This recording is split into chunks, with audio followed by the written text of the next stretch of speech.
உள்ளத்திலிருந்து அழைக்கும் ஸ்ரீரங்கநாதனின் அனுபவமே போதும் என்று கூறினார். அதே போலவே சுவாமி தேசிகனும் சத்தியம் சிவே வாரண சைலநாத வைகுண்டவாசேபி நமே விலாச என்று எனக்கு வைகுண்ட பிராப்தி வேண்டாம், இந்த தேவராஜனின் அனுபவமே போதும் என்று கூறியுள்ளார். உபயகாவேரி மத்தியத்தில் இருந்தவர்களிருக்கும் அழகநாதனிடத்தில் வேதாந்தாச்சாரியர் என்கிற பட்டத்தையும், பெரிய பிராட்டியானான ஸ்ரீ மகாலட்சுமிடத்தில் சர்வதந்திர சுதந்திர என்கிற பட்டத்தையும் பெற்றவர். சுவாமி காஞ்சியில் வாழ்ந்து வந்த காலத்தில் அத்வைத வித்வான்கள் ஸ்ரீரங்கத்தில் வைஷ்ணவர்களை வாதத்துக்கு அழைத்தார். சுவாமியின் பாண்டித்வத்தை அறிந்தவர்கள் அரங்கனின் ஆகியின் மூலமாக சுவாமியை ஸ்ரீரங்கத்திற்கு அழைத்தார்கள். ஸ்ரீரங்கத்திற்கு எழுந்த சுவாமி அத்வைத வித்வான்களை வாதத்தில் வென்றார்.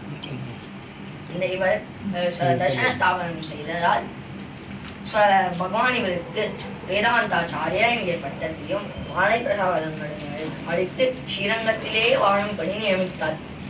இந்த தர்சன ஸ்தாபனம் செய்தபடியால் பிராட்டி இவரின் பாண்டித்வத்தின் மெச்சி இவருக்கு சர்வதந்திர சுதந்திர என்கிற பட்டத்தை கொடுத்தார்.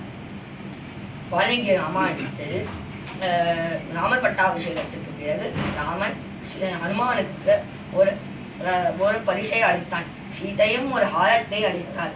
அந்த ஹாரத்தை கொண்டே ஹனுமன் சூபித்தான் என்று வால்மீகி கூறுகிறார். அதே போலவே சுவாமி தேசிகனுக்கு பெருமான் வேதாந்தாச்சாரியர் என்ற பட்டத்தை அளித்திருந்தாலும் அவர் பிராட்டி அளித்த சர்வதந்திர சுதந்திர என்ற பட்டத்தாலே சுவாமி சோபித்தார். சுவாமி வடமொழி தென்மொழி பிராகிருதத்தில் பல கிரந்தங்களை இயற்றினார். வடமொழியில் பல ஸ்தோத்திர பாடங்களையும் வேதாந்த கிரந்தங்களையும் நாடகங்களையும் காவியங்களையும் இயற்றினார். தென்மொழியான தமிழில் பல பிரபந்தங்களை இயற்றினார். பிராகிருதத்தில்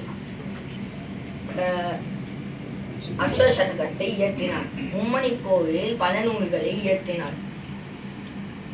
உலகத்தில் கவிபாடும் தன்மை உடையவர்களுக்கு சாஸ்திர ஞானம் இருக்காது, சாஸ்திர ஞானம் உடையவர்களுக்கு கவிபாடும் தன்மை இருக்காது.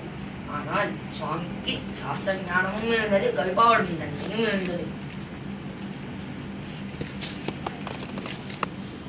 நடாது நம்மால் காலக்ஷேபத்தில் சுவாமி விட்ட இடத்தை கூறி அந்த மகான் கிருபைக்கு பாத்திரமானார்.